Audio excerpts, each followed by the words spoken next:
Assalamualaikum warahmatullahi wabarakatuh.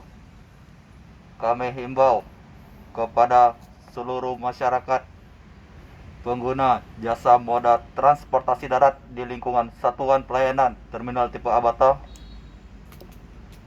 diharapkan untuk mematuhi protokol kesehatan saat memasuki lingkungan Satuan Pelayanan Terminal Tipe A Bato dengan cara setiap masyarakat atau pengunjung yang memasuki lingkungan Terminal Tipe A Bato agar selalu menggunakan masker, menjaga jarak, menjauhi kerumunan, serta mengurangi mobilitas saat berada di luar rumah.